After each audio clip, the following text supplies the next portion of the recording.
जय श्री कृष्णा।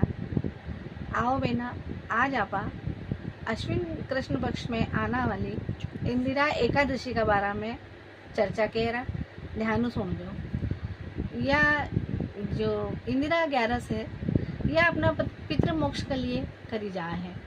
भगवान श्री कृष्ण जी ने एक बार युधिष्ठिर जी पूछा, हे भगवान श्री कृष्ण जी, ऐसी कौन सी 11 है जिको पितृ होने मोक्ष मिल सके। तो भगवान श्री कृष्ण जी बोले कि हे युधिष्ठिर, थे पितृ मोक्ष के लिए ये बहुत ही अच्छा सवाल पूछो है। तो मैं थाने ये 11 के बारे में बताऊँ। यह 11 पितृपक्ष में आना वाली जो एकादशी है, इंदिरा एकादशी, वह पितृ मोक्ष के लिए सर्वफलदायी है। तो यह 11 को व्रत करके उनको फल जो है, अगर था पितृ होने दे हो तो उनको था का पितृ होन अवश्य ही तृप्त होके स्वर्ग लोक में जाए। तो कहानी भगवान श्री कृष्ण जी युधिष्ठिर ने बताने लगा कि एक बार मतलब जो एक नगरी थी, राजा महिष्मती नाम की राजा की नगरी थी। इंद्रसेन राजा था उठेगा। महिष्मती नाम की नगरी का राजा इंद्रसेन था।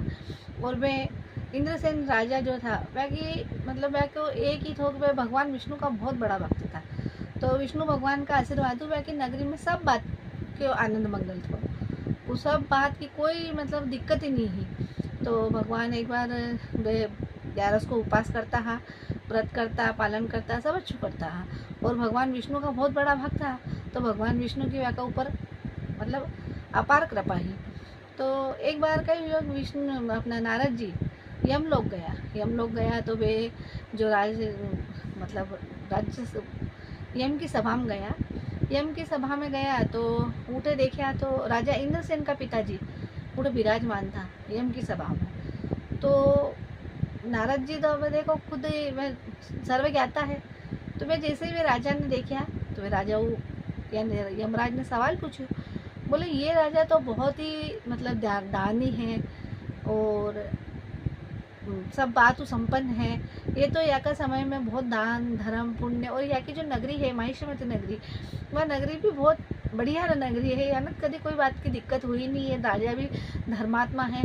फिर ये अर्थ था कि यमपुरी में कहीं कर रहा है। जब फिर यमराज जी की हो कि बोले ये राजा सब बातों संपन्न है, सब कुछ है, पर ये है नहीं इंदिरा एकादशी को जो व्रत करो है उन्हें सही ढंग नहीं कर पाया, न उनको पालन कर पाया, न उस दिन ये धर्म पुण्य कर पाया जी। कई पाप का कारण बोले आज ये वहाँ की यमपुरी में विराजमान है। जब फिर वे भगवान नारद जी की हो कि बोले मैं जाऊँ तो यहाँ का पुत्र ने राजा इंद्रसेन ने क्यों कि यहाँ का मोक्ष को कोई कारण देखे। अब भगवान नारद जी स्वयं आया और राजा इंद्रसेन ने पूछने लगा, क्यों राजा इंद्रसेन जी, थाका नगरी में सातों ही सुख है? तो कि हाँ, वहाँ की नगरी में तो सातों ही सुख है। बोले था कि प्रजा सुखी है? तो बोले हाँ, वहाँ की प्रजा सुखी है। बोले थे सुखी है? तो बोले हाँ, वहाँ भी सुखी है। बोले किसी प्रकार को कोई टेंशन तो नहीं है? तो नहीं। तो बोले कि देखो राजा, बोले पर एक बात है, थाका जो पिताजी है भाई यमपुरी में विराजमान है। अभी यमपुरी में वे है, इस समय में आपको मिल के आयो और व्याका ही आदेशों में था को मिलन आयो है। तो बोले मैंने बोले यमपुरी में यातना मिल रही है। तो राजा इंद्रसेन जी की हो कि बोले क्यों, वहाँ के पिताजी ने यातना क्यों मिल रही? तो बोले वे है नहीं इंदिरा एकादशी को जो व्रत है वो को पालन सही ढंग नहीं करियो, न तो एकादशी के दिन व्रत करियो, न पालन करियो, न ब्राह्मण ने भोजन कराया, न दान धर्म करियो। तो उस व्रत का प्रभाव बोले वे यमलोक में अभी इस समय दे रहा है, यातना भुगत रहा है। तो बोले अब बोले देखो, बोले भगवान जी, बोले नारद जी थे खुद ही मैंने हमारा पिताजी का मोक्ष के लिए कोई कारण बताओ।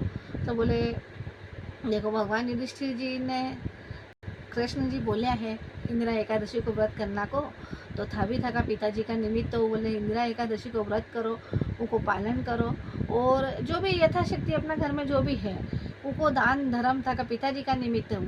11 के दिन शाम के दिन भर सुबह उठनू है, ब्रह्म मुहूर्त में उठ के भगवान इंदिरा एकादशी का व्रत को संकल्प मन में करनू है, भगवान विष्णु जी की आराधना करनू है। तो देखो राजा इंद्रसेन तो स्वयं विष्णु का बहुत बड़ा भक्त था। तो वे भगवान विष्णु जी की आराधना करी, ब्रह्म मुहूर्त में उठा और भगवान विष्णु ने किया कि आज को जो 11 को व्रत में करूँ और इसका निमित्त जो भी दान धर्म करूँ, हे भगवान विष्णु जी, हमारा पिताजी ने आशीर्वाद देके और स्वर्ग की गति ने प्राप्त कर जो।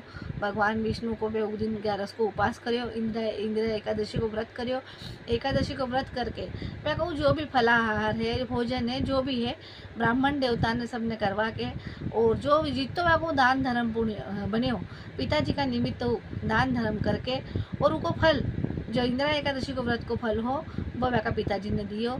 तो भगवान विष्णु का आशीर्वाद 12 के दिन बैकुंठ विमान आयो, और स्वयं राजा जी ने मतलब भगवान विष्णु जी स्वर्ग में ले जाते हुए राजा इंद्रसेन जी देखा है। तो भविष्य पुराण में यही एक कथा है जो अपना पितर ने मोक्ष की प्राप्ति करवा है।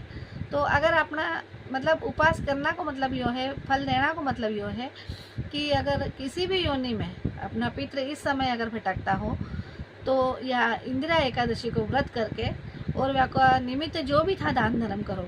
ऐसा नहीं है कि 11 के दिन आप दान धर्म नहीं कर सका। अरे भाई 11 के दिन तो दान धर्म करना हो, अक्षय पुण्य की प्राप्ति हुआ है, बहुत पुण्य मिले हैं।